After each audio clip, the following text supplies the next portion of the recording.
ঝাল ঝাল চিংড়ি মাছের ভর্তা রেসিপি। তোমরা যদি এই চিংড়ি মাছের মাথার ভর্তা যদি খেতে চাও তাহলে এই ভিডিওটা দেখতে থাকো বন্ধুরা।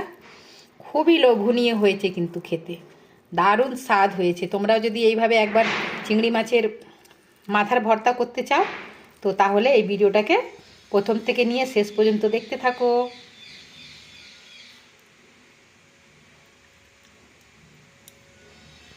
নমস্কার বন্ধুরা, আমি শিখা মণ্ডল, আমার ইউটিউব চ্যানেলে সবাইকে সুস্বাগত।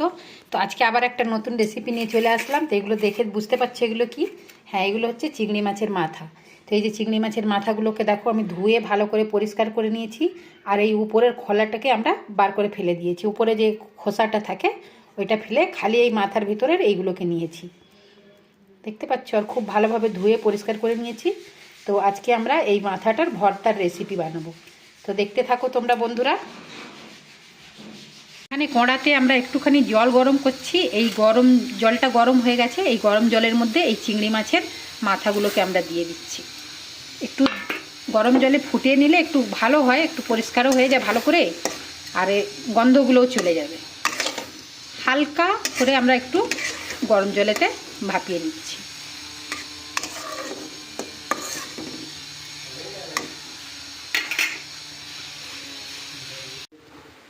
হালকা করে আমরা গরম জলে এটাকে ফুটিয়ে নিয়েছি। দেখছো জলটা কেমন? এই যে দেখো জলটার অবস্থা দেখছো। একটু ফুটিয়ে নিলে ভালো হয়, গন্ধটাও চলে যায়। চলে এবার এটাকে আমরা ছেঁকে নিচ্ছি।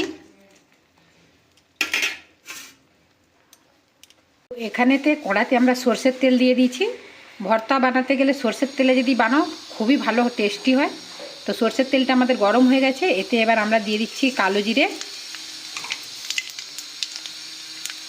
তার সাথে দিয়ে দিচ্ছি বেশ কিছুটা রসুন,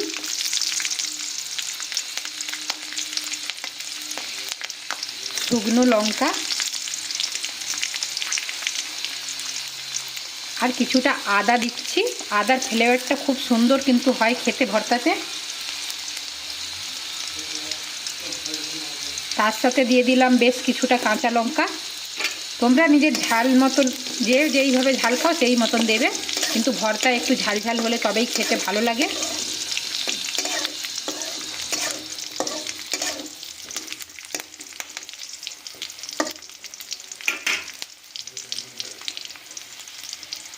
এর সাথে আমরা দিয়ে দিলাম কেটে রাখা পেঁয়াজ।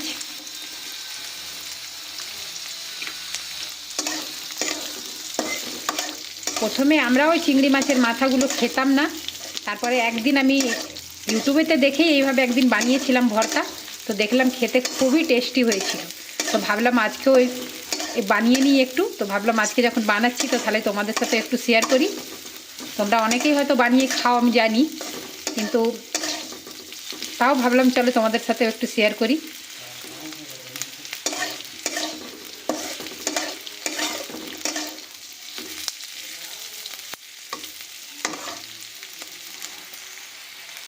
তো এখানে দেখো আমাদের পেঁয়াজটা খুব ভালোভাবে ভাজা হয়ে গেছে। পেঁয়াজ, রসুন, আদা, লঙ্কা সব খুব ভালোভাবে ভাজা হয়ে গেছে। এবার এই যে একটুখানি ফুটিয়ে রেখেছিলাম এই যে মাথাগুলো, চিংড়ি মাছের মাথাগুলো, এই চিংড়ি মাছের মাথাগুলো এতে দিয়ে দিলাম। দিয়ে আর এটাকেও খুব ভালো করে আমরা ভাজা করে নিচ্ছি।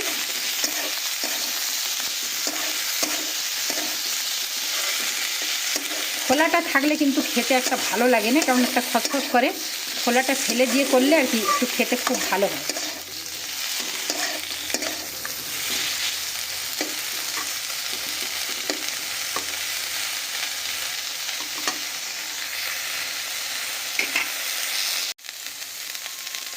অল্প হলদি গুঁড়ো দিয়ে দিলাম, আর তার সাথে একটুখানি চিকেন মশলা একটু দিয়ে দিলাম।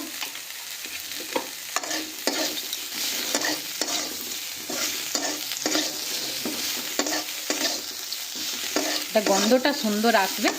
তোমরা এটা দিতেও পারো নাও পারো।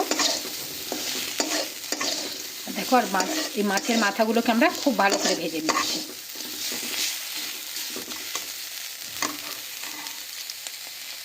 তো এখানে চিংড়ি মাছের মাথাগুলো আমাদের খুব ভালোভাবে ভাজা হয়ে গেছে। এই যে দেখতে পাচ্ছি খুব সুন্দর করে ভেজে নিয়েছি। আর এই যে মাথার মধ্যে কিন্তু এইগুলোতে একটু শক্ত শক্ত মতন একটা থাকে না, সেইগুলো কিন্তু আমরা সব ফেলে দিয়েছি। সব ফেলে তারপরে নিয়েছি। আর এবার এর সাথে আমরা কিছুটা ধনেপাতা, এই যে গাছ থেকে নিয়ে আসলাম ছাদ থেকে, তো কিছুটা ধনেপাতা দিয়ে আর এটাকে আমরা শিলনোড়াতে বেটে নেব। অবশ্য শিলনোড়াতে বাটলে একটু সময় তো লাগবে, কিন্তু মিক্সার মেশিনেতে পিসলে আর কি ওর টেস্টটা একটু কম হয়, যার কারণে শিলে কিন্তু বাটলে শিলের ভর্তার রেসিপি দারুণ হয়। তো আমরা এই মাছের মাথাটা এই যে শিলেতে দিয়ে দিয়েছি, শিলেতে দিয়ে আমরা খুব ভালো করে এটা একটা পেস্ট বানিয়ে নিচ্ছি। তো আমি বাটাটা তোমাদেরকে দেখাতে পাচ্ছি নি, কেন কি একাই ভিডিও বানাচ্ছি, তো তো যার কারণে দেখাতে পাচ্ছি নি। তো যাই হোক, পিষে নিয়ে তারপরে তোমাদের সাথে দেখা করছি।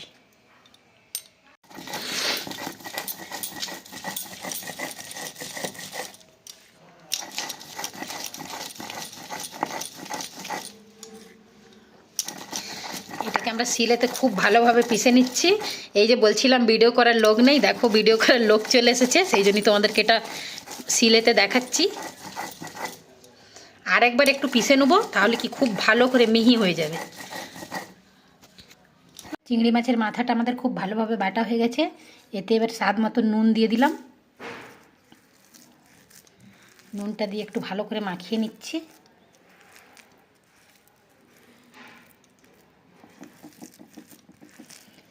এইভাবে একবার করে দেখবেন, দারুণ কিন্তু হয় খেতে। এখন ধনেপাতার সিজন, সেই জন্য একটু ধনেপাতাও দিয়ে দিলাম। আর ধনেপাতার তো সব কিছুই ভালো লাগে।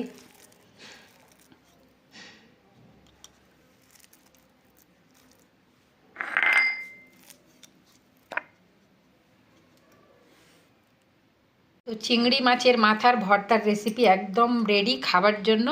কে কে খাবে বন্ধুরা চলে আসো। এতক্ষণ পাশে থেকে ভিডিওটা দেখার জন্য সকল বন্ধুকে অনেক অনেক ধন্যবাদ। সবাই ভালো থেকো, সুস্থ থেকো, সবাই সবাইয়ের পাশে থাকার চেষ্টা করবে, তাহলে সবাই এগিয়ে যাবে। আবার নতুন কোনো ভিডিওর সাথে তোমাদের সাথে দেখা হবে। সবাই ভালো থাকুন, সুস্থ থাকুন, বাই, টাটা।